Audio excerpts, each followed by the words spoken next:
পৃথিবীর সবচেয়ে দয়ালু, সবচেয়ে সহনশীল আর সবচেয়ে ধৈর্যশীল মানুষ, তিনি আমাদের প্রিয় নবী হযরত মুহাম্মদ সাল্লাল্লাহু আলাইহি ওয়াসাল্লাম।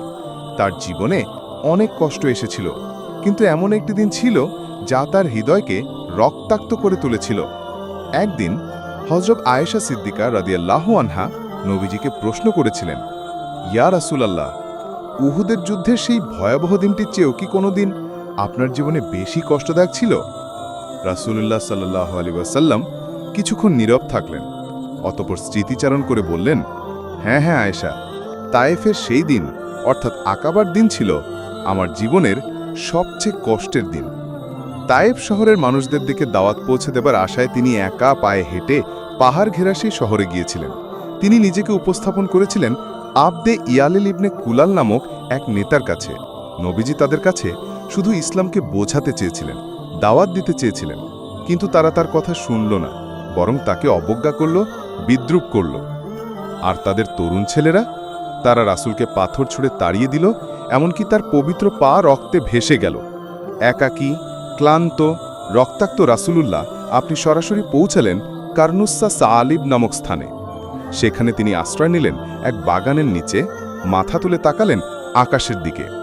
ঠিক তখনই তিনি দেখলেন তার প্রিয় ফেরেশতা জিব্রাইল আলাইহিস সালাম আকাশ থেকে নেমে এসেছেন।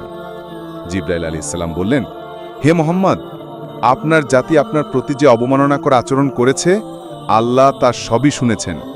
আল্লাহ এখন আপনার কাছে পাহাড়ের ফেরেশতা পাঠিয়েছেন। আপনি যদি চান তাহলে তারা এই তায়েফ শহরে দুই পাহাড় এমনভাবে একত্র করে দেবে যাতে এর মাঝখানে সবাই ধ্বংস হয়ে যাবে। এরপর পাহাড়ের ফেরেশতা সালাম দিয়ে বললেন, আমরা আপনার আদেশের অপেক্ষায় আছি হে আল্লাহর রাসূল। যদি আপনি অনুমতি দেন তবে আমরা তায়েফের এই অত্যাচারী জাতিকে সম্পূর্ণ ধ্বংস করে দেব। কিন্তু কি বললেন দয়ালু নবী?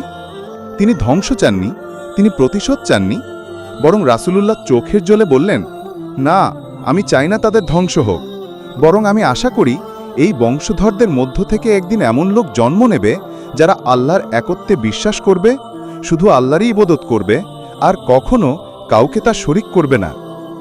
শুনুন হে দর্শক, এটাই ছিল আমাদের রাসূলুল্লাহর চরিত্র। তিনি শুধু একটা জাতির জন্য নয়, পুরো মানব জাতির জন্য রহমত। এমন একজন মানুষ যার পায়ে রক্ত ঝরছে, তবুও তিনি তার শত্রুদের জন্য হিদায়াত কামনা করছেন। বন্ধুগণ, আজ যদি কেউ আমাদের কষ্ট দেয়, আমাদের দাওয়াত ফিরিয়ে দেয়, তাহলে আমরা কি করি? প্রতিশোধ নিতে চাই, নাকি রাসূলের মতো দয়া, ক্ষমা ও ধৈর্য দেখাই? এই কাহিনী আমাদের শেখায় সত্যের পথ সহজ নয়, তবে ধৈর্য ও দোয়ার সাথে সেটা অবশ্যই সফল হবে। যদি ইসলাম ও রাসূলুল্লাহ জীবনের এই মহামূল্যবান শিক্ষাগুলো আপনি জানতে চান, তাহলে চ্যানেলটি সাবস্ক্রাইব করুন, এটি ছড়িয়ে দিন বন্ধুদের মাঝে, যেন সবাই জানে সত্য আর ন্যায়ের পথ কিভাবে হাঁটতে হয়।